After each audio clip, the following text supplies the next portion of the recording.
aí, então aqui, antes de avançar exatamente, né, adentrar aí ao tema, eu que fui aluno e sou aluno, sei que isso é um desejo, uma obsessão de todo aluno, né, professor Gustavo? É uma bibliografia, tem uma recomendação de uma bibliografia. Às vezes a gente nem chega a tocar no livro, mas a gente quer ter o livro lá. Né? Então, assim, não podia deixar de indicar aqui 3 livros que tratam do tema. São 3 livros aí com níveis diferentes, né? Um deles, eu fui coordenador, tem alguns artigos, né? São artigos de procuradores, juízes, advogados tributaristas, que é aquele lá, Aleph, o novo CPC, coordenação Gilson Pacheco Bonfim, Fernanda Duarte e Jansen Murayama. E é um livro assim, que saiu logo que saiu o novo CPC. Era um livro que tinha como pretensão analisar aí os impactos, as ligações entre o novo CPC e a Lei de Execução Fiscal. E é um livro para quem já tem alguma bagagem da matéria, que é um livro para reflexões, para pensar, não seria um livro para o dia a dia, né? Então, assim, seria um livro, um segundo livro, um terceiro livro. Para quem quer realmente um livro de apoio, suporte para o dia a dia, eu recomendo esses 2. Esse Microsistema de Recuperação do Crédito Fiscal, que é comentários à Lei de Execução Fiscal e Medida Cautelar, que é muito bom. É um livro recente, saiu esse ano, da Flávia Palmeira, Pablo Galas e Rogério Campos. E esse aqui, que para mim atualmente é o melhor livro de execução fiscal, que é a Execução Fiscal à Luz da Jurisprudência, que é da Rita Dias Nolasco e do Vitor Menezes Garcia. Esse livro já está com mais de 5 edições, eu acredito, e é um livro bem bom, né? A professora Rita é muito boa, é de São Paulo, é advogada pública também, e já é doutora e é uma fera. É diretora da escola. É uma fera, e ela consegue transitar muito bem aí nesses temas de processo, tributário, arbitragem. Então é muito boa, vocês vão, com certeza, quem está estudando tributário, processo civil, arbitragem, vai ver o nome dela aí, porque ela é uma fera. Então, para mim, esse é o melhor livro hoje de execução fiscal, né, já com base no novo CPC. Né? Mas o Microsistema também é muito bom. O outro lá, como eu falei, embora eu tenha sido coordenador, e aí tem um pouco de jabá, logicamente, mas é um livro para uma leitura já, para quem já tem uma bagagem, é mais para você refletir, pensar, né? É um livro composto de artigos. Então, eu recomendaria esses 2 aqui, que são realmente muito bons. Bom, e aí, ultrapassada essa fase da recomendação bibliográfica, avançando realmente para a nossa aula, como eu percebi que aqui a gente tem um público bem heterogêneo, né, eu resolvi, de forma didática, dividir a nossa aula, né, em 2 momentos. Num primeiro momento, analisar os objetivos dos processos de execução, recuperação e falência, e depois verificar a possibilidade de conflito ou problemas nos pontos de toque entre os procedimentos. Então, no primeiro momento, a gente vai dar uma olhada bem rápida, né, com base na legislação, o que é o processo de execução fiscal, né, qual o objetivo principal dele, a importância, o processo de recuperação e o processo de falência. Visto isso, aí a gente vai tentar ver se tem momentos aí onde eles se tocam, e se eles se tocam, se tem problemas nesses toques, né? Vamos lá. Bom, eu dei uma olhada lá no material que o Dr. Ronaldo disponibilizou, que foi a primeira aula. O Dr. Ronaldo acabou falando de algumas coisas já da execução fiscal, da Lei 6.830, né? Vi lá que ele deu alguns toques, falou de alguns artigos. Então aqui eu não vou também, até porque não é o objetivo da aula, ficar descendo a minúcias. o que é importante para a gente aqui é pontuar alguns aspectos do processo de execução, né? Ele é um processo onde se tem uma tutela jurisdicional executiva da dívida ativa dos entes públicos, né? E aí, União, Estado, Distrito Federal, município e autarquias, ou seja, execução da dívida ativa, tanto da dívida ativa da União, quanto do Estado, do município e das autarquias. E o que é a dívida ativa?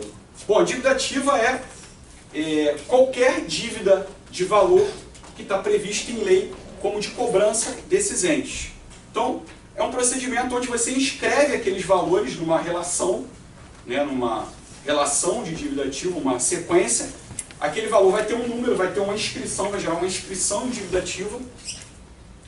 E aí isso vai ser instrumentalizado numa execução, numa certidão de dívida ativa, que depois vai instrumentalizar a execução fiscal, né? O principal documento aí da execução fiscal é a certidão de dívida ativa.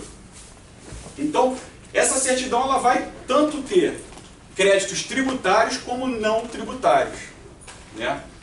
Então, o que é a execução, bem didaticamente e em suma, o que é a execução fiscal? É a execução forçada da dívida ativa, né? Por que forçada? Porque quando instado a pagar, o devedor não adimpliu voluntariamente aquela obrigação, seja uma obrigação tributária, seja uma outra obrigação não tributária, né?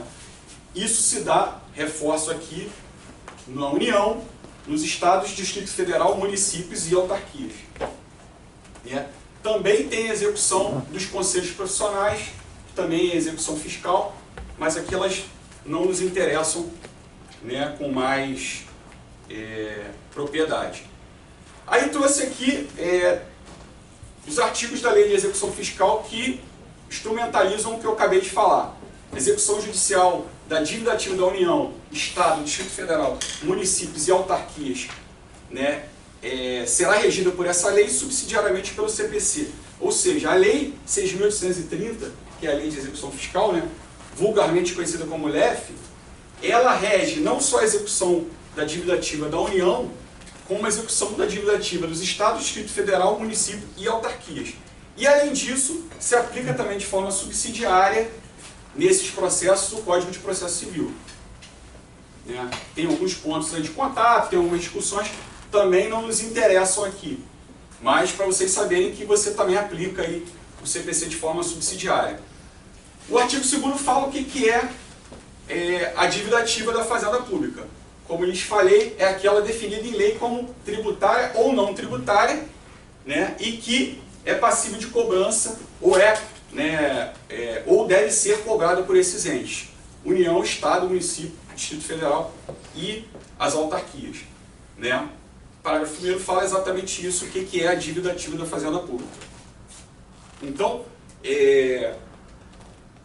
retomando aqui, porque eu acho que é importante, instrumentalizar a inscrição de dívida ativa, né, através da certidão de dívida ativa, isso é encaminhado, né, para o setor onde vai ser direcionada, vai ser formalizada uma petição inicial e se ajuiza a execução fiscal, né? Isso é execução fiscal, uma execução forçada de um título executivo, né, que instrumentalizam a inscrição de dívida ativa. Qual é a importância do executivo fiscal ou da cobrança da dívida ativa como um todo, né? A gente vive um momento aí que se fala muito em reforma tributária, né?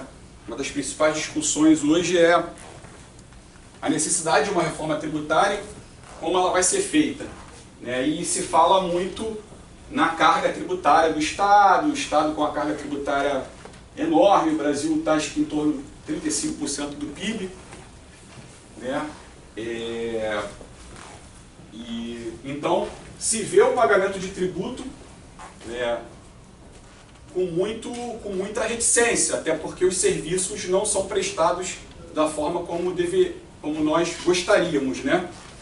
Mas, de todo modo, qual a importância da cobrança desses valores? Bom, e aí a gente precisa dar um pequeno passo atrás, né? O Brasil é um Estado fiscal. O que significa isso?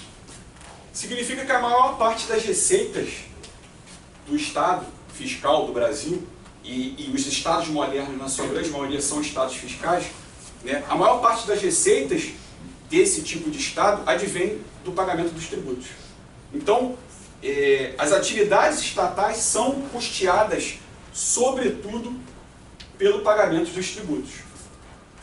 E aí você diz, mas professor, eu ainda assim acho que eu não devo contribuir, porque afinal de contas eu pago o plano de saúde,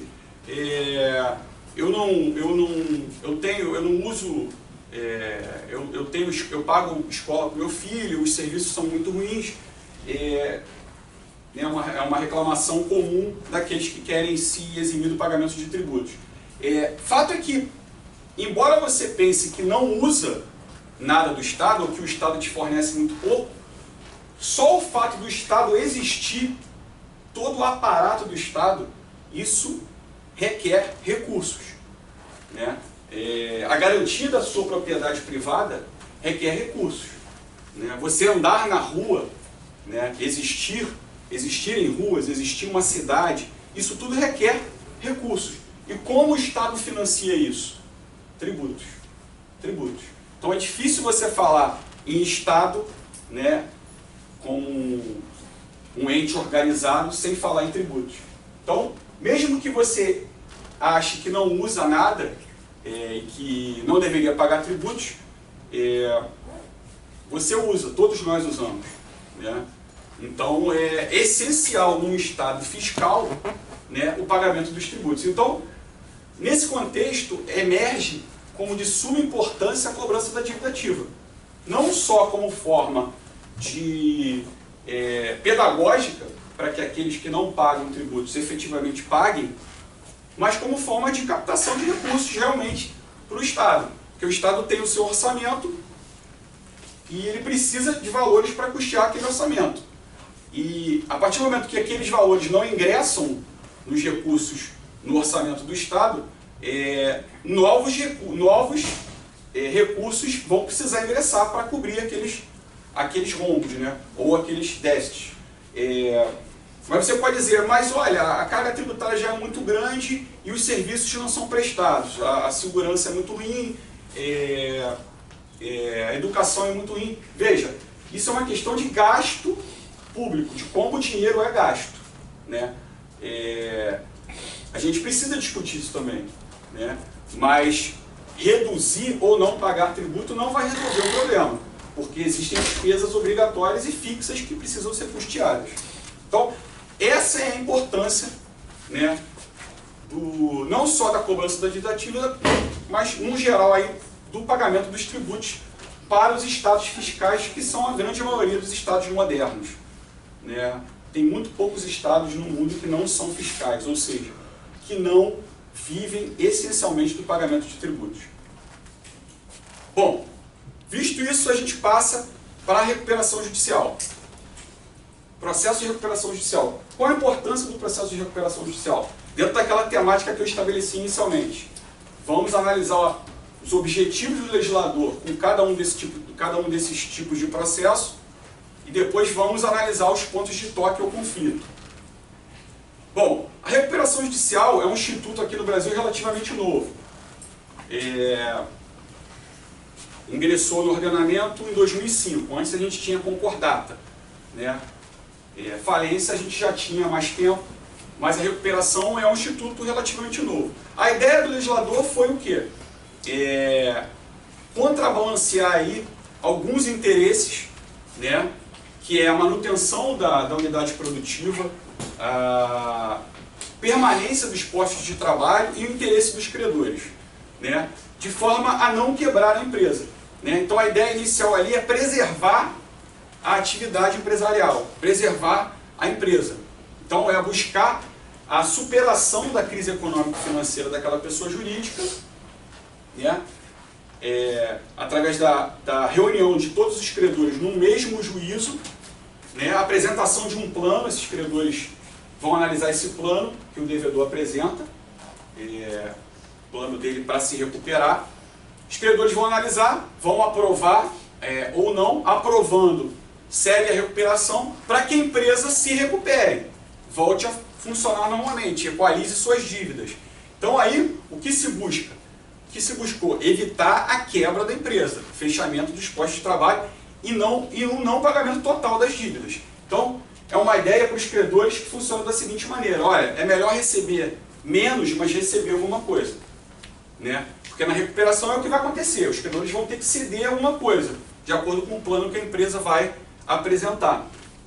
É a Lei 11.101 de 2005. Depois a gente vai ver mais alguns detalhes aqui. É o artigo 47, que é mais ou menos o que eu disse aqui. É o objetivo, né, da recuperação, que é viabilizar a superação da situação de crise econômica e financeira do devedor, permitindo a manutenção da fonte produtora, do emprego e dos interesses dos credores, né? Preservação da empresa e a sua função social, estímulo da atividade econômica.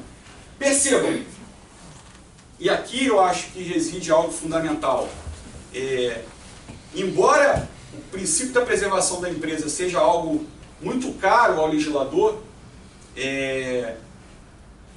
a preservação da empresa deve seguir até determinado ponto. Empresas que podem ser recuperadas. Empresas não viáveis não devem ser preservadas. Por quê? Porque existe a possibilidade de convolução e falência. Não existem princípios absolutos. O princípio da preservação da empresa não pode se sobrepor a qualquer outro. Então, empresas inviáveis devem sim quebrar. Isso faz parte, né, do capitalismo. Isso é normal. Isso eu acho que é um ruído na interpretação do princípio da preservação da empresa, principalmente sob a ótica dos professores de direito empresarial, que colocam isso como se fosse um dogma, uma coisa absoluta. Bom, o processo de falência tem um objetivo um pouco diferente. O processo de falência, como eu falei, embora também hoje esteja regulado na Lei 11.101, ele já é um instituto, a falência já é um instituto mais antigo no Brasil. E ele tem um objetivo diferente. Ele busca afastar o administrador da condução do negócio, porque já não se acredita mais que a empresa possa se recuperar, né? E é afastar o administrador para preservar os bens, né? Liquidar o ativo, ou seja, receber as dívidas que a empresa tem a receber, mercadorias, né? E também pagar as dívidas que forem possíveis, né? Passíveis de pagamento, possíveis de pagamento.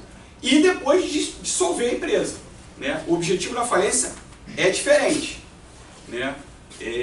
Meio que existem hipóteses aí, a gente vai ver que são hipóteses onde o legislador meio que já desistiu, falou: olha, aqui não tem mais jeito. Tem hipóteses ali que são presunções relativas, né? O devedor ele pode afastar a falência, mas tem hipóteses que é difícil afastar a falência. E a própria recuperação também,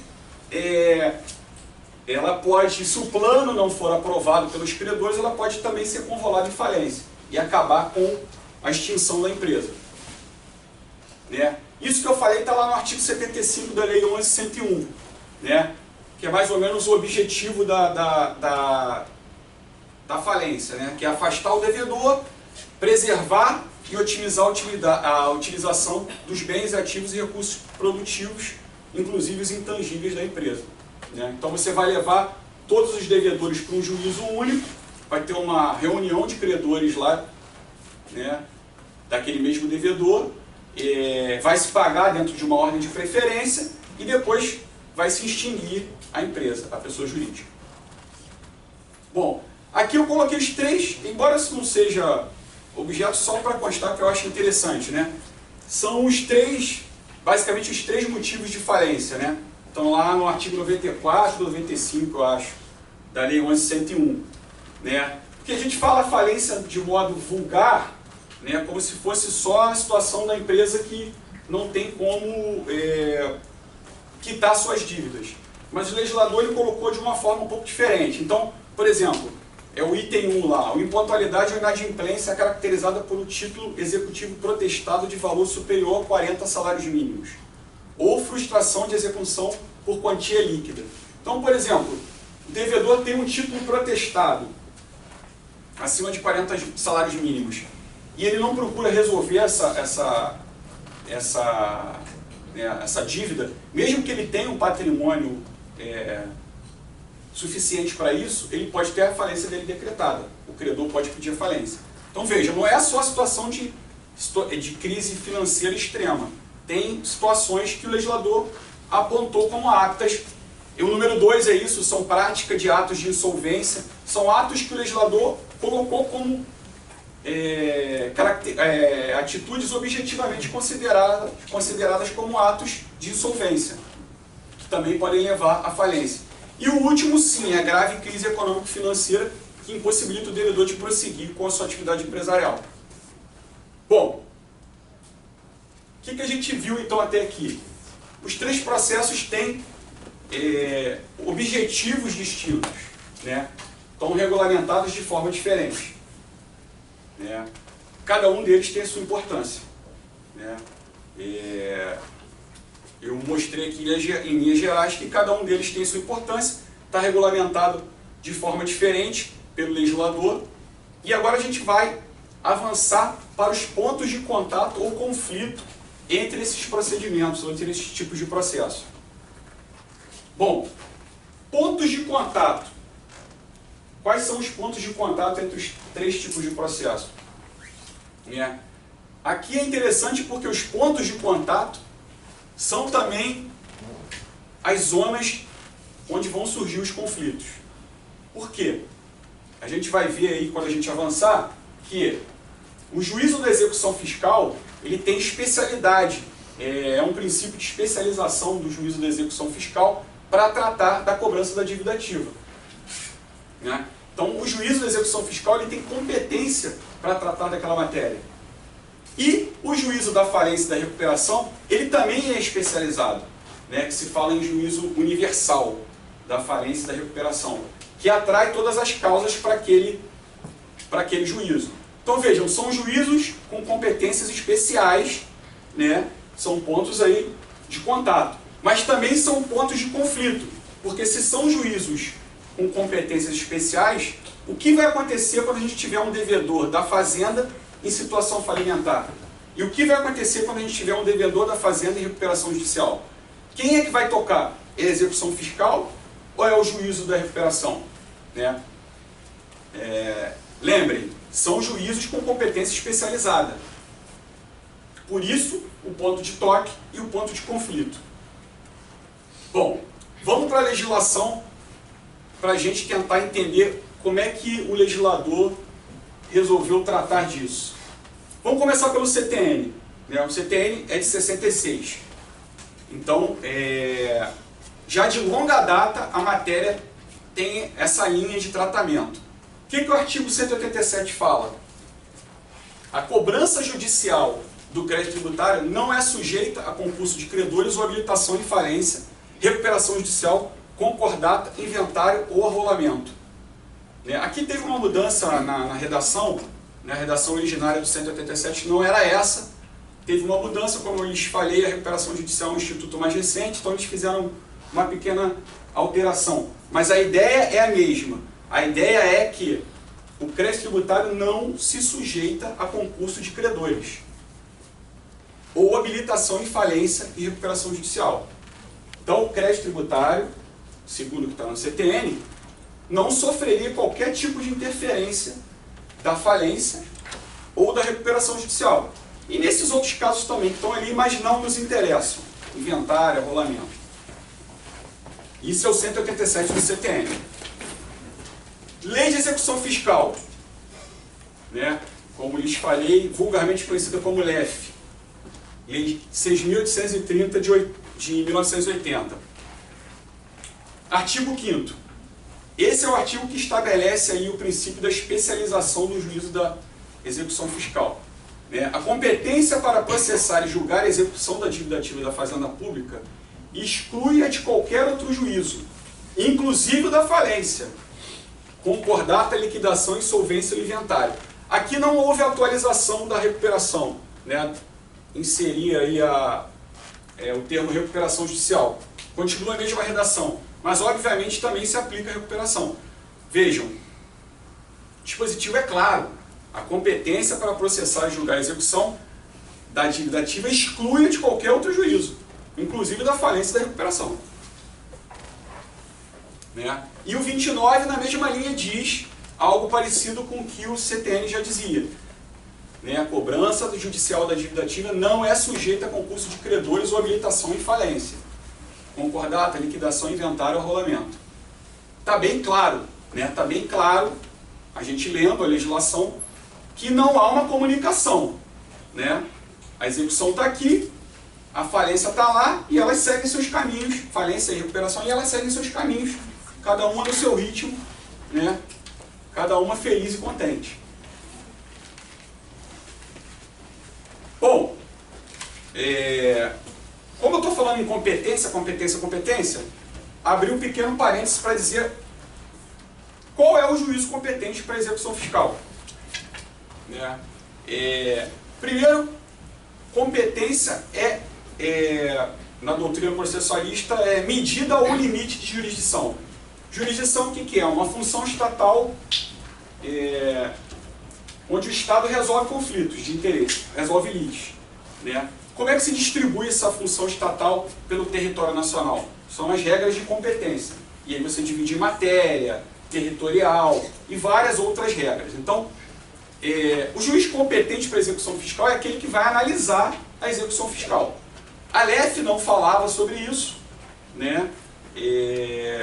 Então havia algumas discussões. O novo CPC fala, né? A execução fiscal será proposta no foro do domicílio do réu, no da sua residência ou no lugar onde foi encontrado. Então, a regra é a execução no foro do domicílio do réu, com pequenas observações. Em se tratando de execução fiscal da União, a Constituição, no artigo 109, desloca a competência para a Justiça Federal. Então, a execução fiscal da União vai ser proposta na Justiça Federal, observando aí o foro de domicílio do réu, a residência, o lugar onde ele foi encontrado. Na Justiça Estadual, a execução fiscal da dívida ativa do Estado e do município já vai para a Justiça Estadual, porque não tem essa limitação lá, não tem essa observação na Constituição. Mas observando essa questão do domicílio do réu. Tá? Um pequeno parênteses quanto à competência, porque a gente está falando de competência. Né? Competência é isso, é uma medida ou limite da jurisdição, né? Como você divide a jurisdição entre os juízes para aplicar o direito. Né? Na execução fiscal está claro qual é o juiz competente.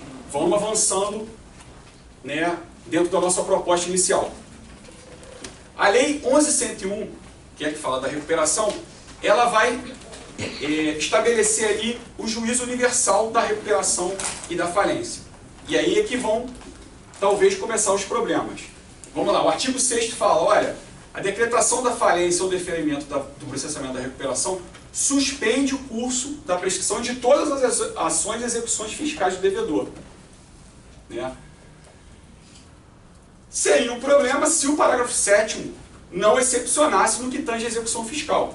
Então a gente, olhando o parágrafo 7º, está lá, execuções fiscais de natureza fiscal não são suspensas pelo deferimento da recuperação judicial, ressalvada a concessão de parcelamento. Então, voltamos àquela ideia inicial. Segue a execução fiscal, segue a recuperação judicial e a falência. A execução fiscal ela não é suspensa e ela não sofreria impacto algum da falência ou da recuperação. Isso já na lei de recuperação, tá? O artigo 76, ele fala, na mesma lei, ele fala da indivisibilidade do juízo da falência e da recuperação. Né? É indivisível porque ele concentra todas as ações relacionadas à recuperação e à falência.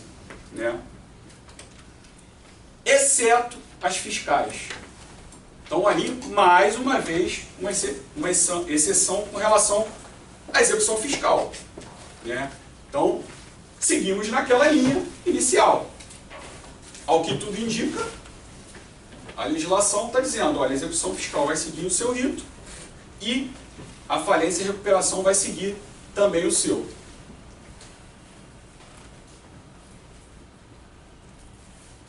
Aqui, a exemplo do que fiz da execução, falo rapidamente de quem é o juiz competente para a recuperação e para a falência. É o juízo do principal estabelecimento do devedor. Né?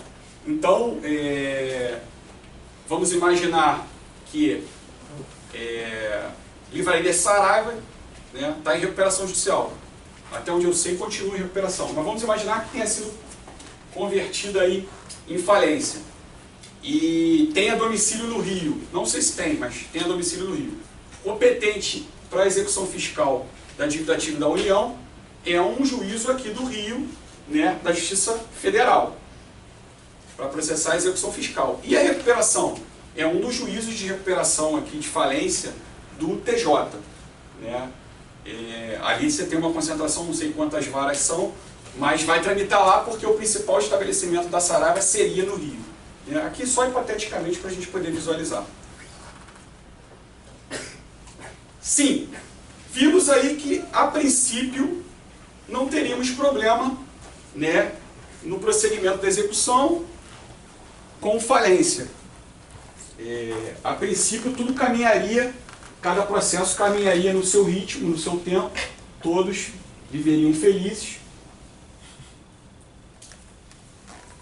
A fazenda iria recuperar seus valores lá na execução, a falência ia também seguir seu rumo, ou a recuperação, a empresa ia se recuperar. Contudo, já de longa data, a coisa não é tão simples assim, né? Vamos ver primeiro a situação mais simples, que é a situação do devedor com falência decretada. Por que é mais simples? Porque é uma coisa já consolidada há muito tempo. Com relação a isso aqui, a gente já não tem nem mais discussão, né? Então tem as hipóteses que a gente vai tratar, mas não tem mais discussão. Está sedimentado. Né? Então, o que a jurisprudência construiu, embora a leitura da legislação seja mais ou menos clara? Em Minas Gerais, a jurisprudência construiu o seguinte: olha, prossegue a execução fiscal, né, conforme está disposto lá nas leis. No caso da execução fiscal ajuizada antes da falência ter sido decretada. Né? Então, voltando aqui, desculpa, voltando. Execução fiscal ajuizada antes da falência ter sido decretada, com penhora efetivada, né? Que é a primeira hipótese. Vamos lá. Voltando ao exemplo da Saraiva, já viu a execução fiscal em face da Saraiva? Não estou agorando a Saraiva não, tá, gente? Espero que se recupere, mas aqui está sendo usada como exemplo aqui na aula, exemplo didático. Então, a Fazenda Nacional tem uma execução ajuizada aqui contra a Saraiva. Né? Vara Federal, como eu disse. Fizemos uma penhora de um Passat 89.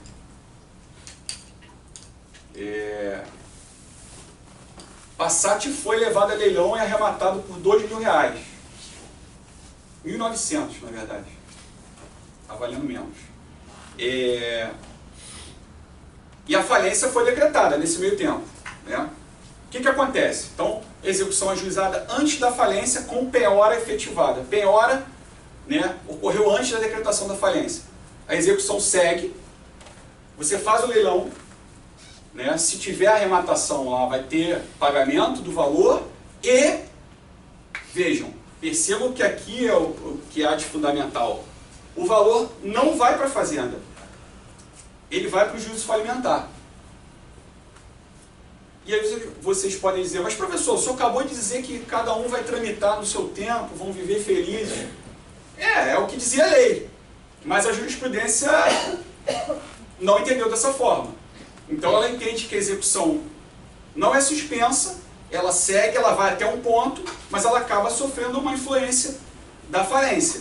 Por quê? Porque aqueles valores que foram arrecadados lá no leilão, eles são remetidos para o juízo falimentar, onde a fazenda vai, respeitadas as ordens de preferência, vai receber ou não. Então, na verdade, tem influência sim. Como lhes falei, isso é tranquilo, não há discussão mais com relação a isso, está bem delimitado. Trouxe aqui um julgado do STJ de 2005. Se vocês procurarem, vocês vão ver que não tem nem discussão. Né? Hoje estão até subindo poucos recursos com relação a isso para a STJ, porque é uma matéria que está pacificada. Então, como lhes disse, olha, deve prosseguir a execução até a alienação dos bens penhorados, quando entrará o produto da alienação para a massa, uma vez que devem ser respeitados os créditos preferenciais, quais sejam os créditos decorrentes de acidente de trabalho e trabalhista. Isso aqui numa redação ainda anterior, tá? Agora já passaram mais alguns créditos na frente da Fazenda, mas a Fazenda vai concorrer lá no juízo falimentar. Então o fundamental aqui tem certa influência sim na falência, porque depois que você arrecada o valor conseguido lá com um leilão, você joga lá para a falência e vai ter que respeitar as ordens de preferência. Segunda hipótese, execução fiscal ajuizada antes da falência ter sido decretada, sem, contudo, penhora efetivada, ou execução fiscal ajuizada após a decretação da falência. As situações são um pouco diferentes, mas o tratamento é idêntico. Então vamos lá, no caso da Saraiva, a execução foi ajuizada antes da falência da Saraiva, só que não teve penhora, por alguns motivos. Tentou-se fazer a penhora, não conseguiu, tentou, foi na loja tal, não tinha, o oficial de justiça não conseguiu, e aí veio a falência, né? Ou a execução fiscal foi ajuizada após a decretação da falência da Saraiva.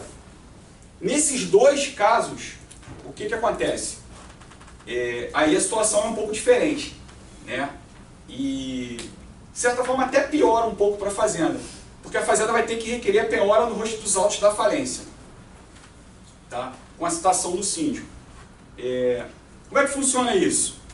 O procurador lá na execução fiscal ele vai fazer um pedido, a partir do momento que ele tomou a ciência que houve a decretação da falência, ele vai fazer um pedido de, olha, esses 100 mil que eu estou executando aqui, eu quero que seja penhorado no rosto dos autos lá da falência. Né? E aí aqui na execução, quero a intimação do síndico para seguir aqui a discussão. Né? E aí na prática, isso vai ser anotado lá no rosto dos autos do processo de falência, e a Fazenda vai ingressar lá também para jogar o jogo das preferências. Né? E a gente vai ver daqui a pouco onde que a Fazenda está ali nas preferências. Mas ela vai lá para a falência também, ou seja, também aqui se vê claramente que há repercussão da falência na execução. Matéria também absolutamente tranquila na jurisprudência. Trouxe também só um julgado para não cansá-los, porque isso não tem discussão. Né? Destaquei ali pontos importantes apenas. Principalmente o item 2, né? Que é ajuizada depois da quebra, ou mesmo nos casos em que, sendo pretérita, ainda não tenha havido ato de constituição, a execução também deverá prosseguir. Todavia, a penhora requerida deverá ser realizada por meio de averbação no rosto dos autos da falência, não sendo possível no feito executivo gravar bens singulares previamente arrecadados pelo síndico. Então, isso é uma matéria absolutamente tranquila. Tem uma súmula antiga do Tribunal Federal de Recurso, né, antigo Tribunal Federal de Recurso, que é na mesma linha. Isso, então, não desperta maiores divagações. Né? O que é importante pontuar é que, ao contrário do que parece se extrair de uma simples leitura da legislação, sim, há interferência da falência na execução fiscal. Nesse contexto aí, o que se discute mais recentemente? O que a Fazenda poderia fazer? Ela está obrigada a pedir a penhora no rosto dos autos, ou ela pode se habilitar na falência como um credor comum? Né? O que a gente tem visto mais modernamente, aí, se admitir essa habilitação do crédito na falência. Então, a Fazenda vai lá e se habilita como um credor comum. Né? Na falência, e aí ela vai ser inserida dentro da ordem de preferências e vai jogar o jogo das preferências, vai receber ou não de acordo com a posição dela. Né? Tem esse julgado aqui do STJ, tem mais alguns, mas é uma coisa mais nova. Antes se achava que não era possível, a própria Procuradoria também não fazia. Agora a Procuradoria já tem pensado em fazer e já tem feito em alguns lugares. Qual o problema que a gente vê de ordem prática para os fiscos, né? E aí Fazenda Nacional, Estadual e municipal, é que, em geral, pelo menos a experiência que eu tenho na Fazenda Nacional, a gente não é intimado lá no processo de falência. Eles meio que vão atropelando a gente. Então, essa habilitação seria interessante se a gente tivesse uma forma de acompanhar mais de perto, uma estrutura melhor para acompanhar de perto os processos de falência. A gente não tem. Então, a gente talvez seja melhor a PO do Rosto dos Autos, que já fica lá garantido. Se a gente se habilitar lá, a gente pode acabar ficando para trás em algum momento, perder algum prazo. Mas isso ainda está sendo discutido institucionalmente. Não há uma posição firmada de forma institucional, pelo menos na PGFN. E a jurisprudência já vem admitindo, falando que é uma faculdade, né? Uma faculdade do credor, do fisco. Então, e aqui, resumindo esse primeiro ponto, que é o ponto da falência. Embora a lei e a jurisprudência afirmem que a execução fiscal não se suspende com a falência, a gente viu vários dispositivos legais falando isso, a realidade mostra que o executivo fiscal acaba sofrendo, sim, a interferência do processo falimentar. Por quê? De uma forma ou de outra, a Fazenda vai acabar tendo que submeter aos pagamentos e ordens de preferência do juízo falimentar. Então, existe, sim, essa influência, embora a legislação diga que não, né? A jurisprudência acabou construindo para tentar compatibilizar também a questão do juízo universal da falência, do qual eu lhes falei, que concentra todas as ações, e também para que seja preservada a ordem de pagamento de crédito, principalmente credores trabalhistas. A Fazenda fica atrás dos trabalhistas e, se as execuções pudessem seguir atropelando a falência, talvez a Fazenda passasse à frente e sequer os trabalhistas recebessem. Então foi uma forma de tentar compatibilizar interesses aí. Embora a leitura simples da lei não conduza a essa conclusão. Bom, falei que a Fazenda vai ter que jogar o jogo das preferências. Qual é o jogo das preferências? O artigo 186 do CTN, ele diz pra gente, olha, o crédito tributário prefere a qualquer outro, seja qual for a sua natureza ou tempo de constituição, ressalvados decorrentes da legislação do trabalho ou acidente de trabalho. Então a Fazenda já perde para os créditos trabalhistas e de acidente de trabalho. Isso normal, no dia a dia ela já perde. Então, se tiver um concurso de preferência, qual a importância disso aqui? Quando você tem um concurso de preferências, quando você tem, por exemplo, duas penhoras sobre o mesmo bem, tem uma execução fiscal e uma execução trabalhista, duas penhoras sobre o mesmo bem, a Fazenda perde para o crédito trabalhista. Tá? E também para os acidentes de trabalho. Agora, outros créditos, duas penhoras sobre o mesmo bem, Fazenda, União, e um credor privado. A Fazenda tem prioridade, 186 do CTN. E na falência? Na falência a coisa é um pouco pior ainda para a Fazenda. Por quê? Porque a Fazenda, ela ingressa, ela perde para os acidentes de trabalho e trabalhista, perde para os extraconcursais e as importâncias passíveis de restituição. E também para os créditos com garantia real. Isso é uma mudança, essa parte da garantia real foi uma mudança legislativa já mais recente, não tão recente, mas é uma mudança legislativa, principalmente para abarcar o interesse dos bancos. Por quê? Os bancos têm vários financiamentos com garantia real. E se decretava falência e eles ficavam lá para trás. Então, com essa mudança legislativa, eles passam na frente da Fazenda, que é, em geral, uma das maiores credoras, num processo de falência. Então, aqui a Fazenda tomou uma pernada e ficou atrás, inclusive, dos créditos com garantia real. Então, na falência, como a gente viu aqui, a execução vai seguir até um ponto, se a falência foi decretada depois da penhora, e a Fazenda vai vir para cá, para o jogo das preferências.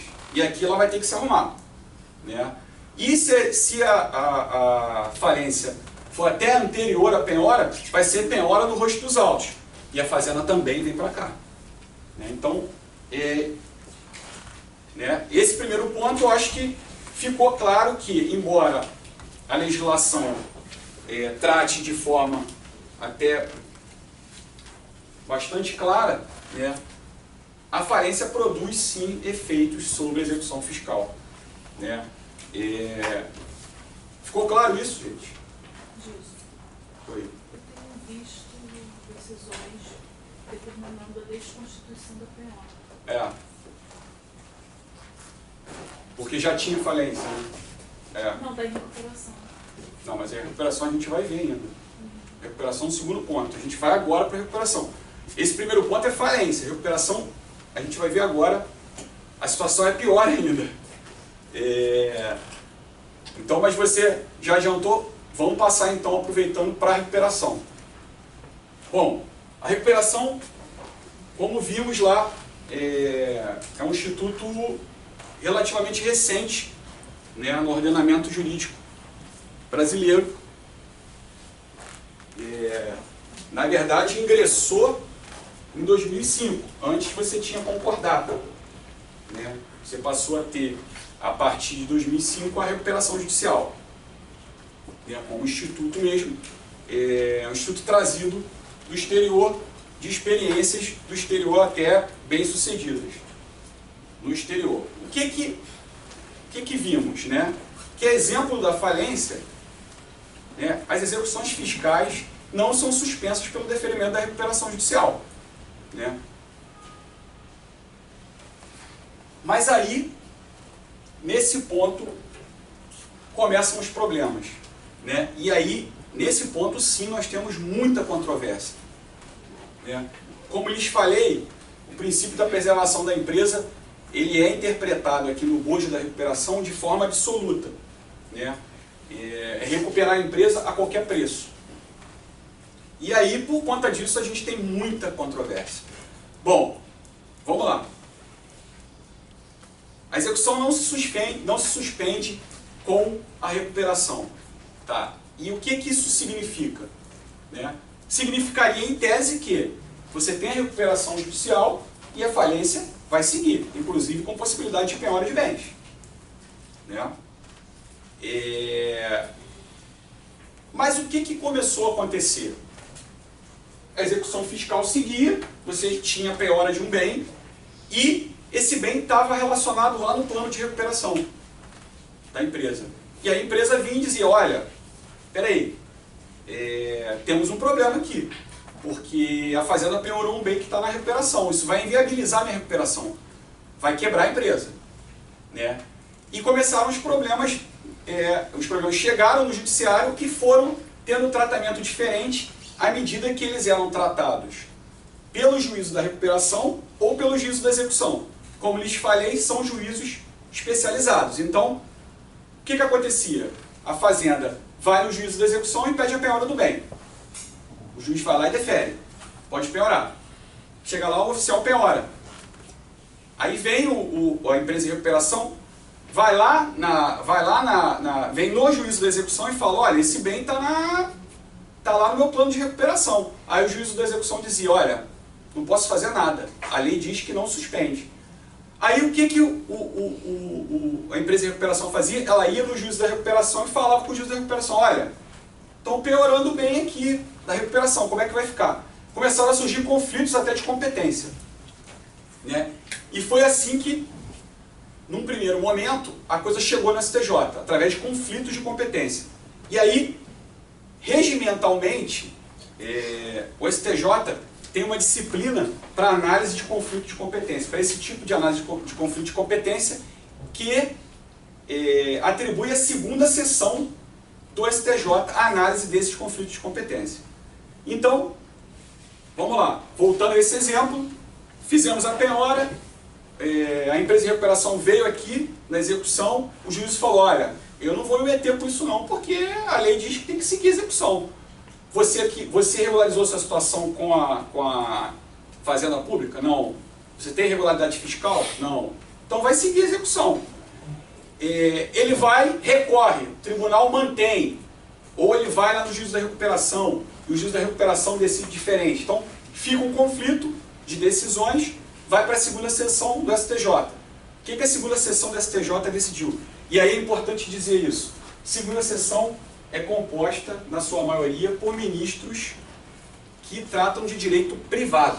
Vários professores de direito empresarial, né? Um dos mais proeminentes é o professor Luiz Felipe Salomão, foi meu professor na faculdade, no FRJ, brilhante, né? E é um dos que capitaneia essa tese aqui. Olha, segue a execução fiscal, mas os atos de apreensão e alienação de bem cabem ao juízo da recuperação, a quem caberá decidir sobre a essencialidade dos bens de acordo com o princípio da preservação da empresa. Destaquei aqui um julgado nessa linha. O que significa isso? Significa que a execução não segue. Não segue. Porque a partir do momento que a segunda sessão começou a decidir dessa maneira, as fazendas pediam a penhora, o juiz da execução dava a penhora. Fazia a penhora, o juízo da recuperação decidia diferente, alguém recorria, chegava no tribunal, a empresa perdia, o que ela fazia? Conflito de competência no STJ. Conflito ia para a segunda sessão. Chegava na segunda sessão, conquanto o procedimento da execução fiscal e eventuais embargos deva se dar perante o juízo federal competente, a concaberam todos os atos processuais, inclusive a ordem de citação e penhora, a prática de atos constitutivos sobre o patrimônio da empresa recuperanda é de competência do juízo da recuperação, tendo em vista o princípio basilar da preservação da empresa. Aquele princípio que eu já disse a vocês que é quase que um mantra, né, para essa linha. Então, o que acontecia? A gente pedia penhora, fazia penhora, começava uma briga de recursos, chegava no tribunal, quando a empresa estava perdendo, ela suscitava o conflito de competência, chegava no STJ, ela ganhava. Então, é o que acontece que a Márcia falou. Tem até casos de desfazimento de penhora. É isso aqui. É isso aqui. E aí vocês me perguntam, e como é que fica a execução? Fica parada. Porque se você depende da autorização do juízo da recuperação para determinar uma penhora sobre um bem que está elencado lá no plano de recuperação, ele não vai dar. Ele não vai dar. Ele vai dizer que aquilo é essencial para a recuperação da empresa e não vai dar, não vai deferir a penhora, né? E o fisco fica sem conseguir reaver seus créditos enquanto os credores privados vão se organizando. Sem fazer juízo de valor disso aqui agora, vamos avançar e depois a gente vai ver as consequências disso. Bom, então, retomando e avançando, mesmo porque aqui tem um pequeno detalhe, né? Tem a possibilidade da empresa que está em recuperação aderir a um parcelamento específico, pelo menos em nível federal, né? Que é o artigo 10A da Lei 10.522. Então, nesses casos, se ela aderisse a esse parcelamento, vejam que o problema não existiria. Por quê? Porque a partir do momento que ela adere ao parcelamento, as execuções vão ficar suspensas. A dívida está garantida. Então a gente não teria a possibilidade de penhora sobre determinado bem. Professor, tem uma pergunta aqui. Obrigado. E a questão da prescrição intercorrente nesse caso, na execução fiscal?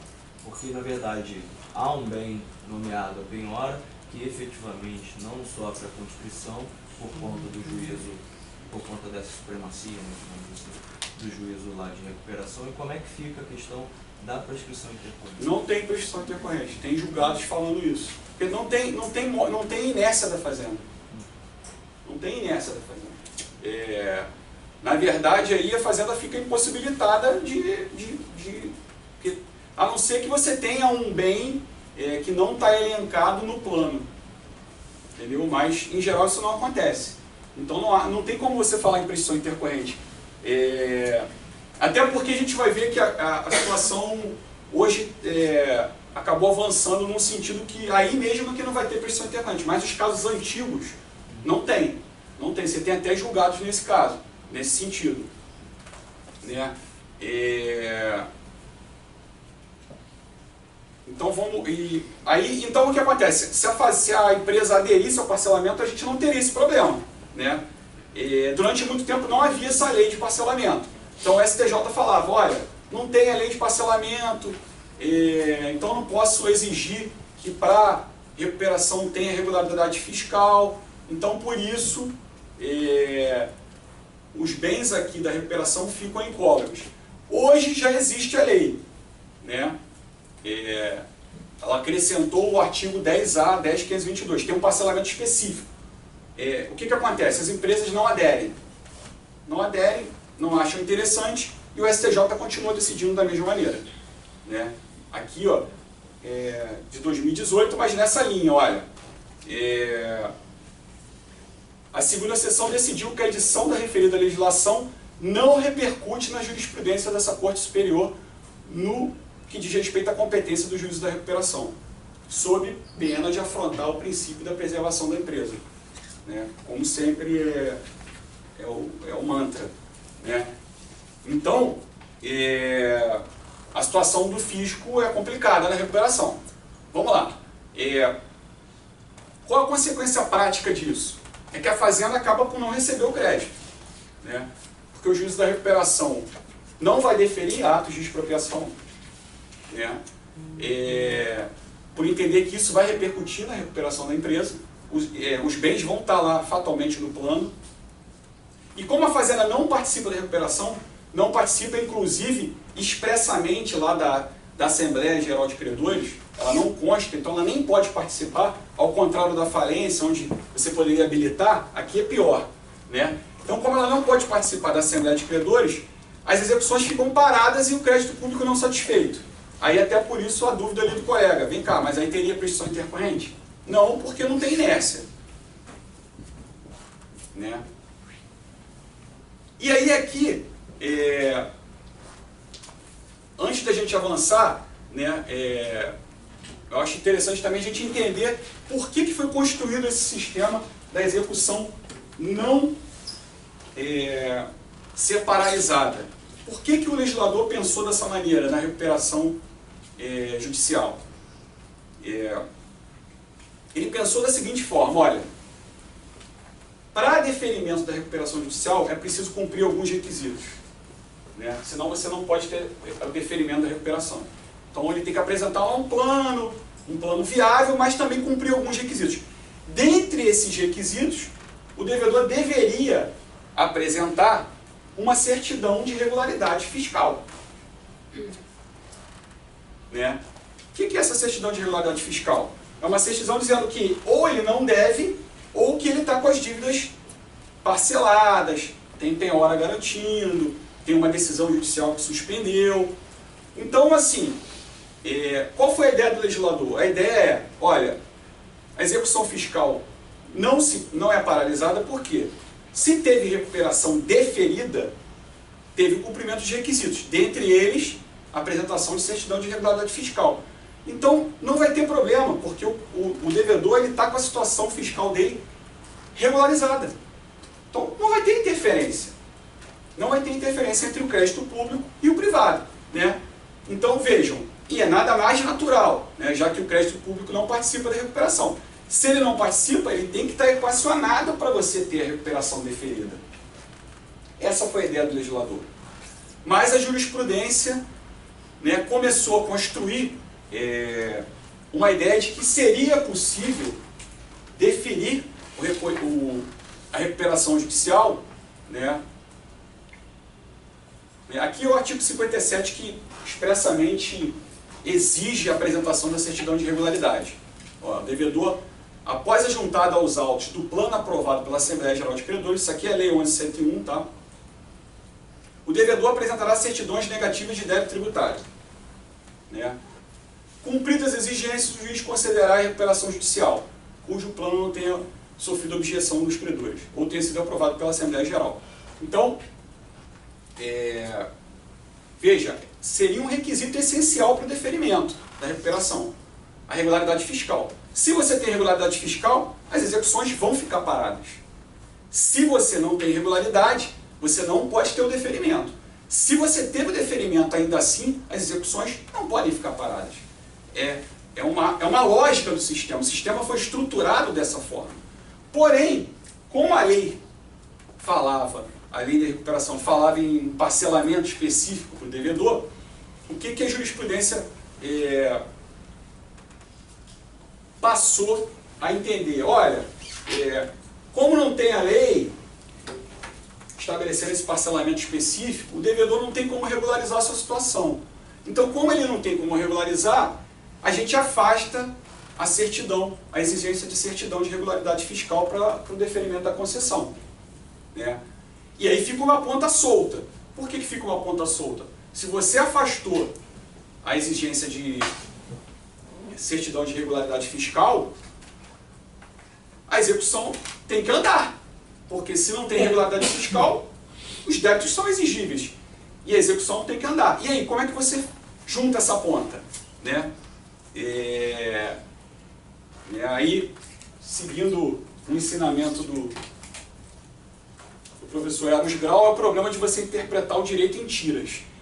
Mas o fato é que, inicialmente, essa linha interpretativa surgiu por falta da lei específica.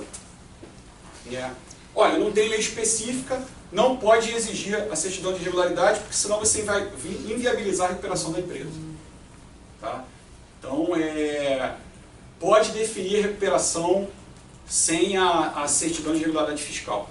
Essa matéria a gente continua discutindo, né, no judiciário, embora a STJ já tenha algumas decisões, a gente continua ainda discutindo. A gente acha que a matéria não está definitivamente ainda pacificada. Fato é que hoje existe uma lei regulamentando esse parcelamento, como lhes disse. Mas, como lhes falei, a segunda seção continua dizendo que essa lei não interfere no entendimento anterior. Continua sendo possível o deferimento da recuperação sem a certidão de regularidade fiscal. Mas os problemas não param por aí. Por quê? Porque, com base nessas fissuras no raciocínio e essas pontas soltas, né, principalmente essa questão da já existência de lei regulamentando o parcelamento especial, a primeira sessão do STJ começou a decidir o caso. E aí vocês vão me perguntar, mas professor, como que a primeira sessão começou a decidir? O senhor falou que a segunda sessão já tinha decidido, dizendo que a execução seguia, mas não podia impor, não podia penhorar bens. Vejam, aí é que está, né, como é interessante o caso, e como tem peculiaridades. Os processos chegavam na segunda sessão, como lhes falei, por conflitos de competência. Então, o que acontecia? Quem instaurava o conflito de competência era, em geral, a empresa devedora. Então, ela perdia no tribunal. Quando ela perdia no tribunal, ela ia para a STJ conflito de competência. O que acontecia? Ia para a segunda sessão. Por quê? Regimentalmente, está lá previsto que quem julga esse tipo de conflito é a segunda sessão. Chegava lá, na segunda sessão, eram flores. E as empresas ganhavam. Só que existe a situação onde a empresa ganha no tribunal. E aí o que acontece? Quando a empresa ganha no tribunal, a fazenda entra com o RESP, com o recurso especial, ou com o recurso extraordinário, mas aqui no caso, o RESP, né? E aí para onde vai o julgamento? Quem julga é a primeira sessão. Por quê? Porque regimentalmente está dividido dessa forma.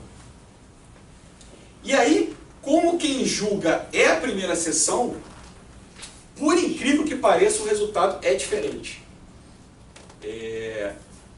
Por quê? Porque são ministros afetos às matérias de direito público, né? E tem uma visão diferente da situação, né? Então você vê um conflito muito claro entre duas linhas ideológicas, dos ministros da seção de direito privado, que é a segunda sessão, e os ministros da seção de direito público, né, que é a primeira sessão.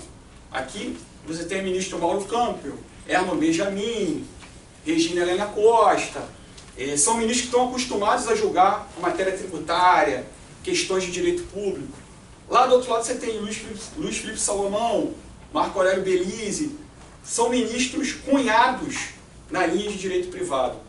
e que estão acostumados a direito da empresa. Isso faz toda a diferença na hora de julgar o caso. Então, na primeira sessão, o que se construiu?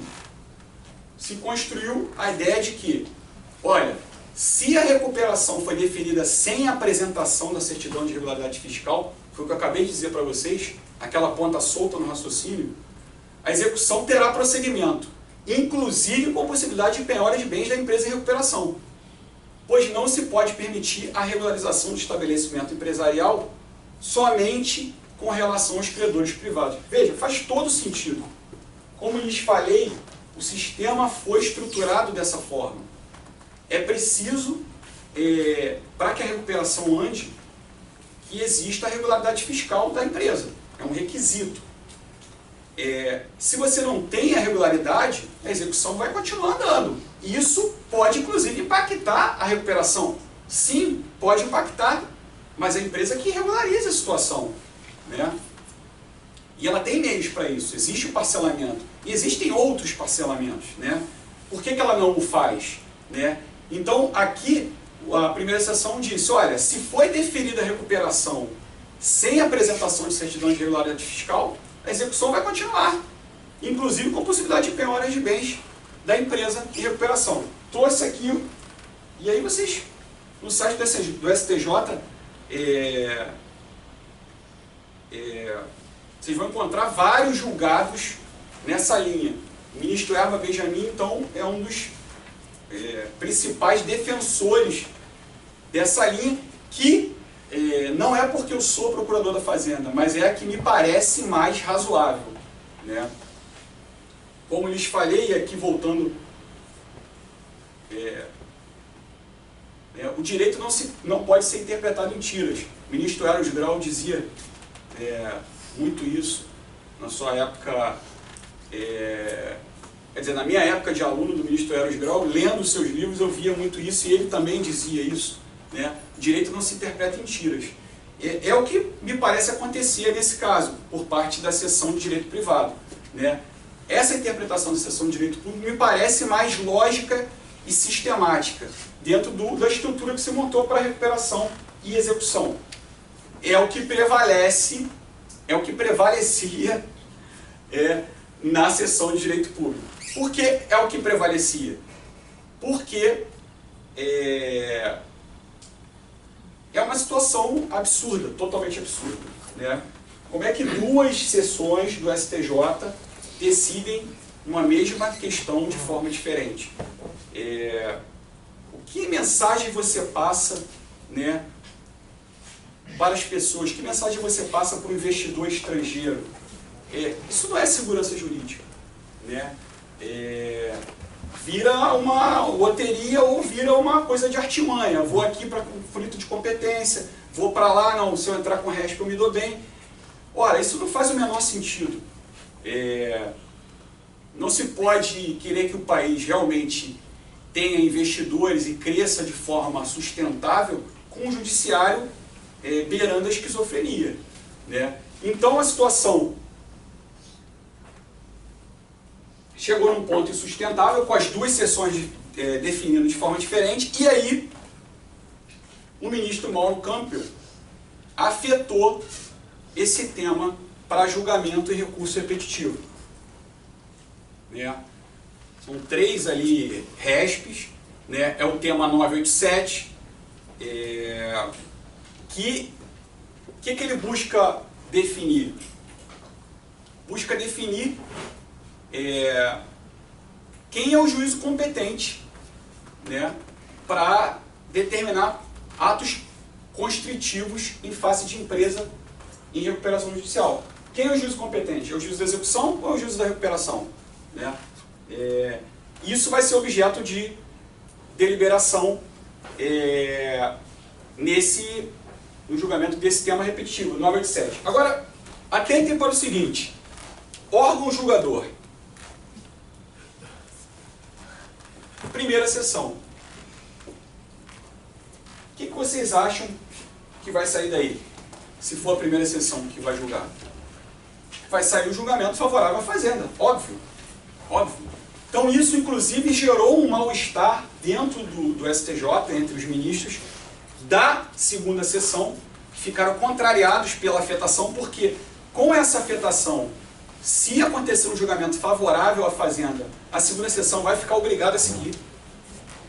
Então ela vai ficar obrigada a seguir. Né? Então começou a se fazer um movimento para que isso seja analisado pela Corte Especial. Embora para nós, Fazenda, fosse mais interessante que fosse analisado pela primeira sessão, como brasileiro, eu acho que não faz sentido que seja analisado pela primeira sessão.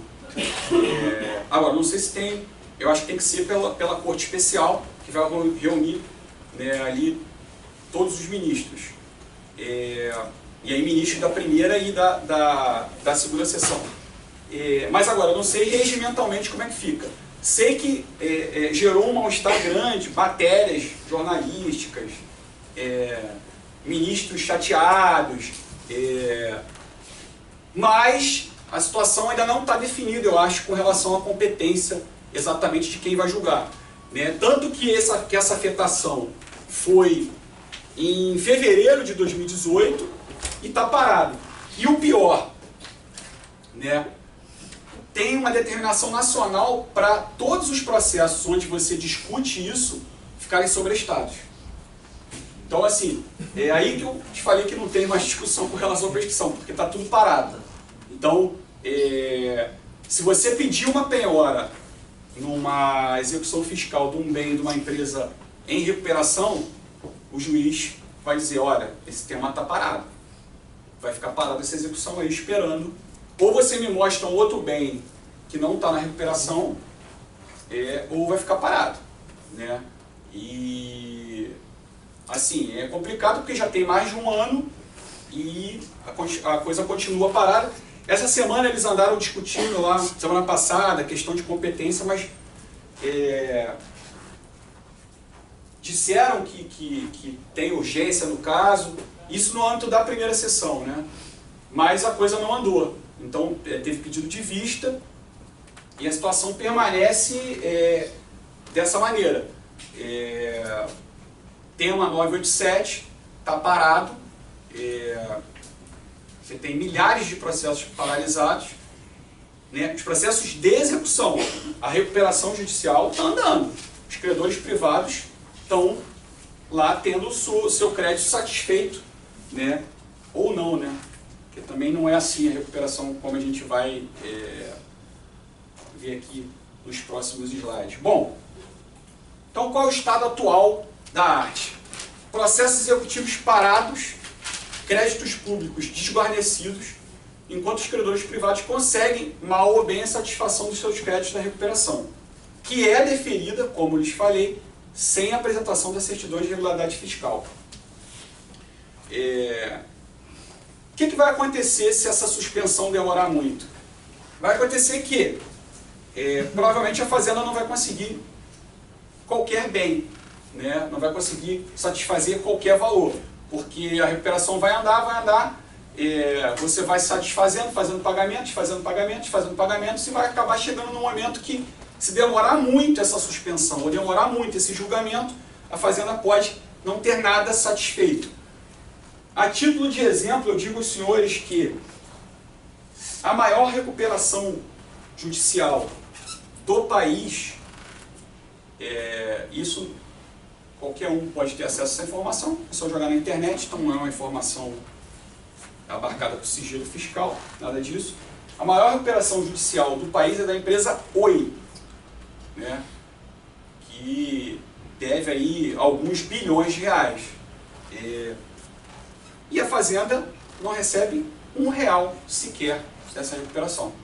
E mais, nesse caso específico, a Oi ainda, e aí por peculiaridade do processo, que também aqui não vale, não tem a ver com o que a gente está discutindo, mas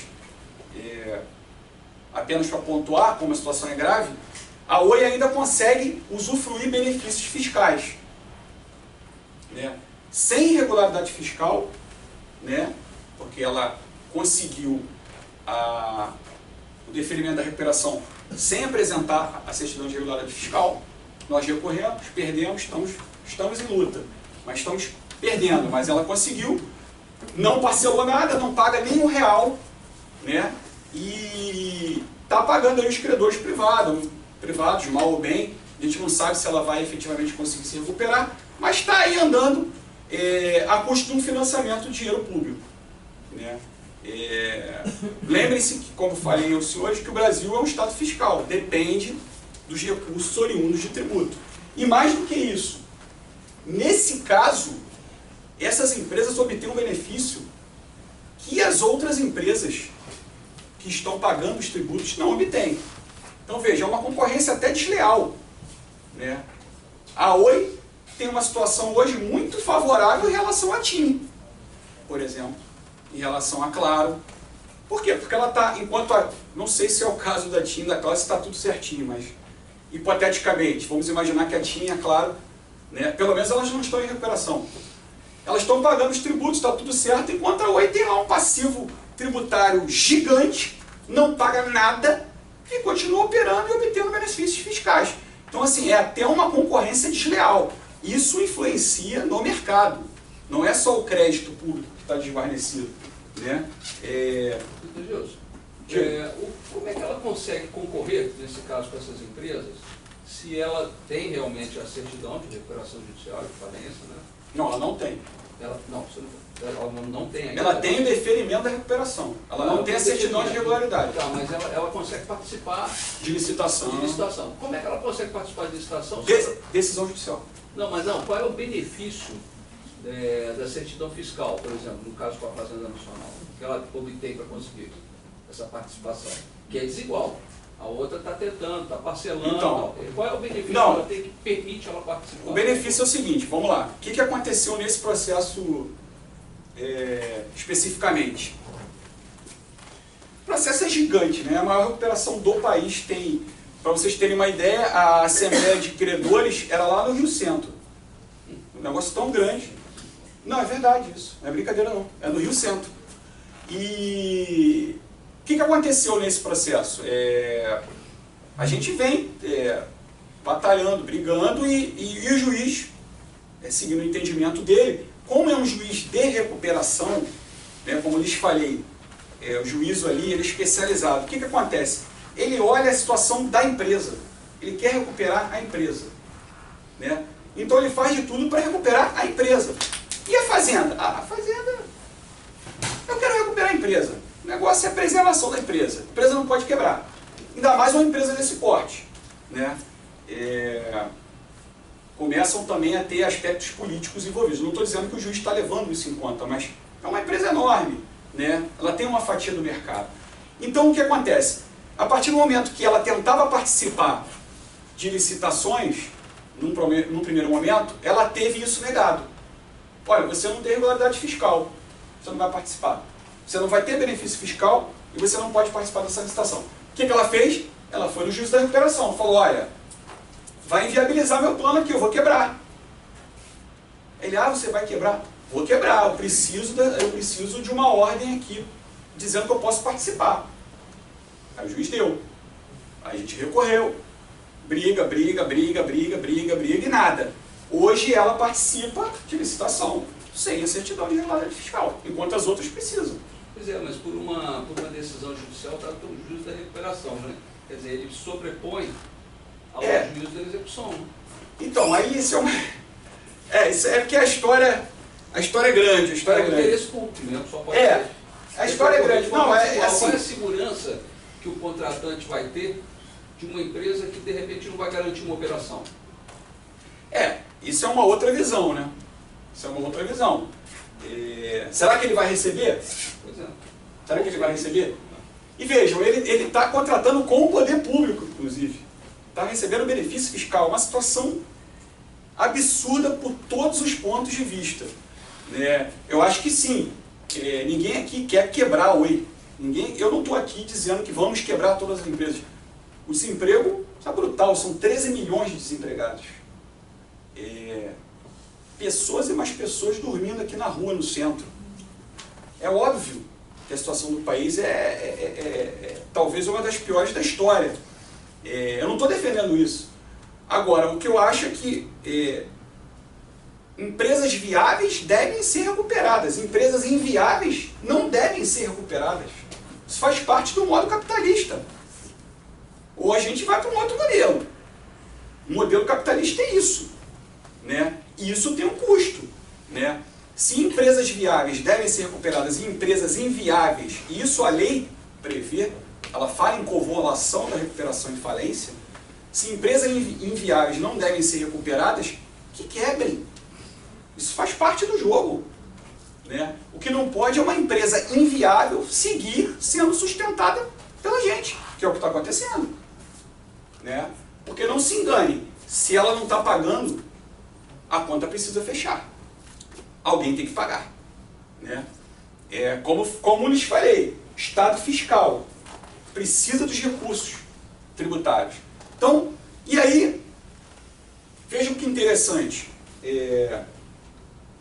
Minha pretensão aqui, obviamente, não é falar de teoria dos jogos, mas a teoria dos jogos, lá da matemática, explica um pouco, né, e estuda um pouco como os participantes de determinado evento se comportam, não só levando em conta a ideia que eles têm do evento, mas também pensando em como o outro age, né? E aí, depois quem se interessar, apenas para lembrar aqui, teoria dos jogos, naquele filme Uma Mente Brilhante, Steve Nash é um dos maiores estudiosos da teoria dos jogos, se fala um pouco ali disso, é interessante, mas quem depois quiser aprofundar. Mas aqui, o que eu trago aqui da teoria dos jogos é o seguinte, um mercado, os integrantes de um mercado, por exemplo, vamos pegar um mercado, não vou falar de telefonia, que senão vai ficar parecendo que eu estou perseguindo a Oi. Vamos falar do mercado de combustíveis. As empresas se comportam ali, pagando, se financiando, capital de giro, observando não só a condição dela, mas como também os outros integrantes do mercado se comportam. Então, o que ela pensa? E isso é que a teoria dos jogos fala. Tem lá o dilema do prisioneiro, né? 2 foram presos ao mesmo tempo, resumindo muito, né? E aí cada um é interrogado separadamente. E eles começam a avaliar, olha, se eu confessar, eu vou pegar 6 meses. Mas eu não, o outro também, se confessar sozinho, pega 6 meses. Mas espera aí, se eu confessar e ele me delatar, aí eu vou pegar 10 anos. E o outro pensa da mesma maneira. Então, assim, eles acabam escolhendo um caminho que talvez não seja o melhor à primeira vista, que seria só confessar ou negar, né? E pegam uma pena de 5 anos. Por quê? Porque eles ficam pensando, eles não sabem como o outro vai se comportar, mas eles levam isso em consideração. Isso é a teoria dos jogos, é isso que ela estuda. E por que ela se aplica aqui? Vamos voltar para o mercado de combustíveis. Os integrantes do mercado, eles olham não só para a condição financeira deles, eles olham para os concorrentes. E eles olham para o judiciário, porque o judiciário também é um player nesse mercado. Por quê? A gente acabou de ver. As decisões impactam em como as empresas se comportam. E eles passam a pensar, olha, peraí, eu estou pagando, mas o outro não está pagando, né? Ela está com certidão, eu também estou com certidão, mas peraí, eu estou com certidão fazendo um esforço maior do que ela, porque ela conseguiu uma decisão judicial. Então, isso acaba provocando uma mudança no comportamento dos devedores. Por isso que eu acho que aqui se aplica um pouco da teoria dos jogos. Porque eles mudam o comportamento deles por conta dos outros integrantes, os outros players do mercado, inclusive o judiciário. E o que acabou acontecendo? A recuperação judicial virou uma espécie de planejamento tributário, virou um grande negócio. Por quê? Porque eu acabei de explicar a vocês. As empresas não equacionam os débitos tributários, então ela não separa uma parte do patrimônio para quitar os débitos tributários, porque sabe que o judiciário tem sido complacente, né? E ela vai lá com os credores privados e negocia lá com os credores privados. Ah, vou negociar aqui com vocês. Mas e o credor público? Não, isso aqui eu estou nem aí, porque não acontece nada. O judiciário já disse que eu não preciso de certidão de regularidade para ter o deferimento da recuperação. E que eu não posso ter bem penhorado, Para que eu vou me preocupar com o credor público? Isso contamina os outros integrantes do mercado. O ambiente fica contaminado. Além disso, o que acabou acontecendo? Surgiram empresas zumbis. São empresas que não se recuperam. Nunca. Tem recuperações judiciais de 10 anos. Né? Elas não se recuperam e não quebram. Né? Como é que pode isso? Qual a explicação para isso? Né? Depois procurem empresas zumbis, joguem no Google lá, o nosso oráculo, vocês vão ver várias matérias sobre isso e como isso está impactando estudiosos a analisarem esse fenômeno, que é um fenômeno interessante, que é uma forma de comportamento reagindo à postura do judiciário. Né? Então são recuperações que duram 8, 10 anos, a empresa não quebra, né? Não tem a falência decretada e não se recupera. Mas quem ganha dinheiro com isso? Os administradores ganham muito dinheiro com isso. Porque tem, né, quando você tem a recuperação, você tem a nomeação do administrador. Tem escritórios especializados. Então vocês aí que estão estudando, pode ser um nicho. Não sei até quando vai durar, mas pode ser um nicho. São empresas que não se recuperam e não quebram. A gente está tentando, né, na Fazenda Nacional, correndo atrás de alguns casos. Teve uma recuperação lá de Nova Iguaçu que a gente conseguiu, depois de muito perturbar o juiz, que ele convolasse em falência. 8 anos de recuperação. 8 anos. 8 anos. Não tem mais nada na unidade produtiva. Não sei se a gente vai conseguir alguma coisa, mas enfim, 8 anos de recuperação. Essa foi convolada em falência, mas isso é raro. Isso é raro. Dentro do que eu falei aqui para vocês, ó, das empresas em recuperação, as empresas zumbis. Essa matéria aqui é uma matéria recente, olha, do UOL, mas é do Estadão, na verdade. Ela está reproduzida no UOL, né? Que fala um pouco das recuperações judiciais, mas não é uma análise nacional, tá? É uma análise lá em São Paulo. Eu cortei só um pedaço da matéria, mas isso aqui não é novidade. Você vai ver, se vocês pesquisarem, que tem várias matérias falando disso. Tem estudos, tem artigos. Eu mesmo publiquei um artigo falando de recuperação e falei disso também, de empresas zumbis, do Jota. Então não é uma coisa nova. Mas aqui o dado é interessante, olha. Nessa pesquisa aqui, foram avaliados 906 processos, tá? E apenas 18,2% das companhias tiveram sucesso na recuperação, tá? Então, nem 20% conseguiu se recuperar. 24,8% foram à falência, tá? E todo o restante, que vai dar aí 44, 50 e pouquinho, 55, 56, 55, ficam num limbo e protelam cada vez mais a saída do processo. Né? Essas são as empresas zumbis. Veja aqui, ó, o devedor prefere não sair da recuperação para não correr o risco de perder seus ativos. Né? Então, assim, é uma situação cômoda. Ele vai empurrando, ele vai empurrando, ele vai empurrando. As fazendas até então, elas têm se preocupado pouco com isso. Verdadeiramente, a gente não tem estrutura para se dedicar a isso como deveria. A gente precisaria realmente de grupos de trabalho para isso, para pegar todas as recuperações e olhar uma a uma e falar, ó, convolução e falência, convolução e falência. Não pode, uma recuperação pode durar 10 anos. Você não vai se recuperar. Tem alguma coisa errada. Mas a gente não tem condição de fazer isso. E acredito que também os fiscos estadual e municipal também, a fazenda estadual e municipal também não consiga. Então as empresas, dentro daquela história da teoria dos jogos, vão se adaptando, vão se moldando e vão empurrando com a barriga. Né? Não quebram e nem se recuperam. Isso aqui é uma outra matéria. Essa matéria eu acho que ela já é um pouco mais antiga. Eu não lembro agora direito, mas ela fala do volume os valores envolvidos nessa brincadeira, tá? as empresas em recuperação judicial devem, só de tributos, 455 bilhões de reais. Tá? E aí somando município, estado, tá, e União. Né? E só para ter uma ideia, a União conseguiria eliminar o rombo de 161 bilhões do orçamento só com uma parte desse dinheiro aí. Óbvio, nem tudo aí da União, né, como falei, mas grande parte é. A gente está em muitas recuperações aí de empresas enormes com grandes valores a receber. E aí, olha, tem um dado aqui interessante também, ó. O passivo das empresas de recuperação é de 325 bilhões, enquanto a dívida fiscal é 455 bilhões. Percebam que a dívida fiscal é maior que o passivo não fiscal. Né? Por quê? Elas não se preocupam com o passivo fiscal. Né?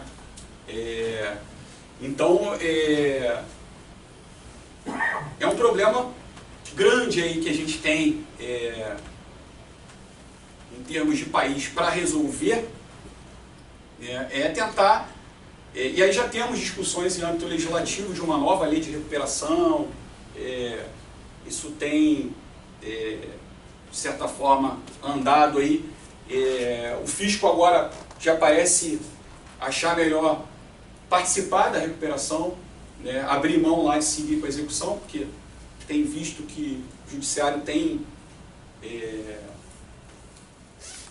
assim, travado a nossa atuação, e talvez seria melhor participar da recuperação, né, ser incluído lá no quadro geral de credores, e aí a empresa vai se equacionar mesmo, né? Não equacionar uma parte, equacionar os créditos privados à custa dos créditos públicos, né? Mas então, essas duas matérias aí mostram o tamanho do problema, né? E também aqui tem um dado que é o número de recuperações, mas também isso tem variado pouco, né? Bom, aí eu tomo a liberdade aqui, já me encaminhando para o final, de destacar dois pontos aqui para os senhores, que talvez eu acho que passem um pouco despercebidos quando a gente fala de benefícios fiscais e de benefícios de uma forma geral. Por exemplo, de benefícios concedidos por uma decisão judicial, por uma situação como essa que a gente está vendo das recuperações. Né? Como eu falei aos senhores, a gente vive num estado fiscal. A principal fonte de recursos desse estado é o pagamento de tributo. Existe um orçamento que já está com um déficit gigante. Né? Os senhores sabem que a gente está tentando aí de todos os lados, corta daqui, corta de lá, reforma da Previdência, e a conta não fecha. Né? E o professor Ricardo Lobo Torres, no volume 3 do Tratado de Direito Constitucional Financeiro e Tributário, nosso professor Ricardo Lobo Torres, saudoso, já falava lá em 2002, 2003, não da recuperação, ele tinha recuperação aqui, mas quando ele analisava os benefícios fiscais, e ele tem uma posição bem refratária aos benefícios fiscais de uma forma geral, ele chama a maior parte deles de privilégios odiosos. Né? Então ele tem uma ideia de que ele presume que eles são fraudulentos, que eles violam a isonomia, que eles não devem ser utilizados. E ele traz uma frase que é muito interessante, olha, alguém sempre paga pelos benefícios concedidos ao trem. Então, assim, hoje, aquele que está sendo beneficiado com um benefício fiscal ou com uma decisão judicial, ele acha, olha, não, eu estou me dando bem, porque eu não estou pagando. Só que isso, em termos de sistema, ele não está pagando aqui, mas tem um outro conseguindo benefício fiscal aqui, e ele vai pagar pelo benefício fiscal desse outro aqui, e esse outro paga pelo dele. Então, assim, é óbvio que a conta precisa fechar, e ela vai fechar, tem que fechar. Se a empresa não está pagando, a gente está pagando por ela, o concorrente dela está pagando por ela. É isso que talvez não fique claro para os envolvidos, para os players. Eles acham que estão levando vantagem, mas a vantagem é episódica, é ocasional, porque no global todo mundo está perdendo. Né? E isso na doutrina nacional, o professor Ricardo Torres, em 2002, né? 2003 já falava isso. E na doutrina aí, estrangeira, esse livro, o professor Gustavo conhece bem também, esse livro é fantástico, é 2 professores norte-americanos, mas tem aqui facilmente, vocês conseguem, em português, né? Leitura espetacular, e é mito da propriedade. Basicamente ele fala, né, de que eles dois tentam desconstruir a ideia de um direito natural, a propriedade como um direito natural. E eles usam alguns conceitos, passam ali por doutrinas filosóficas, né, sobrevoam um pouco a filosofia e manipulam alguns conceitos de economia também. E focam, eu acho que, num ponto muito interessante no que tange a propriedade, essa questão do direito natural de propriedade, no sentido de que, olha, se existe o direito à propriedade é porque existe algo anterior a ele que o garante, que é o Estado. Né? Você só pode falar que você tem, olha, eu tenho uma propriedade, eu tenho uma sala comercial no centro. Por que você pode falar isso? Porque você não vive no estado de natureza. Né? Lá o que Hobbes falava. Existem regras, existe um Estado que lhe garante isso. Né? Existe um aparato que garante seu direito de propriedade. Por isso você pode falar que tem uma sala comercial no centro. Né? Então eles tentam desconstruir essa coisa de direito de propriedade como um direito natural. Por isso o mito da propriedade. E aí eles acabam avançando para temas tributários, né? Temas de distribuição até de renda. O livro é muito interessante, vale muito a pena. E lá eles também falam, de certa forma, disso. Não de recuperação, não estou falando aqui da recuperação da Oi, obviamente. Mas eles falam, olha, toda vantagem tributária é uma redistribuição que vai daqueles que não têm vantagem para os que a têm. O excedente de renda que estes últimos conservam à sua disposição tem que ser coberto por impostos mais altos cobrados dos primeiros. É aquilo que eu falei para cada um dos senhores. Não estou aqui defendendo a quebradeira das empresas, principalmente da Oi. Até porque o meu celular é Oi, né? Nem se for para quebrar, esperar pelo menos eu trocar para outra. Mas não é isso que a gente está pregando aqui. O que a gente está pregando aqui é reflexão. Olha, esses benefícios episódicos, ocasionais, eles vão provocando fissuras no sistema. Né? Um sistema que tem uma conta que precisa fechar. Ou a gente adota um outro tipo de Estado. A gente pode discutir o tamanho da despesa pública. Isso é outra discussão. A gente tem uma carga tributária grande.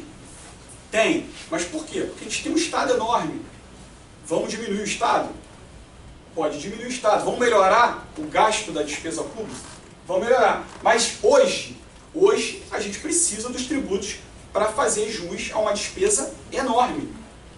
Né? Ou a gente muda primeiro as despesas, gasta melhor e depois reduz a carga tributária, ou a gente tem que arcar com essa despesa. Né? Porque senão o país não vai andar, ele não sai do lugar.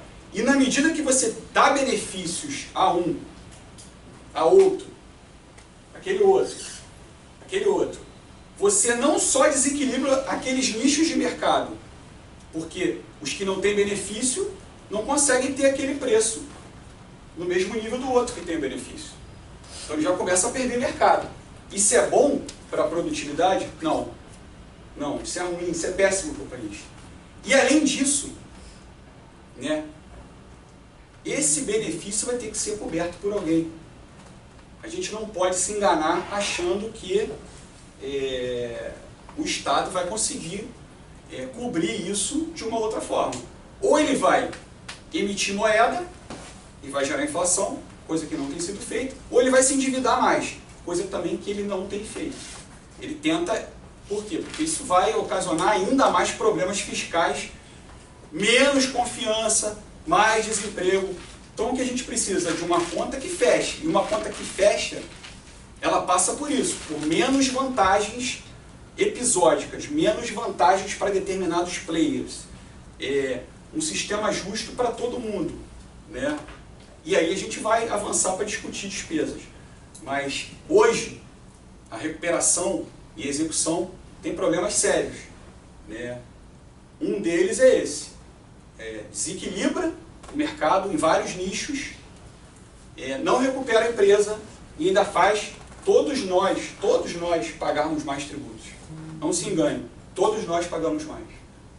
Bom, é isso aí que eu queria falar com vocês. Obrigado.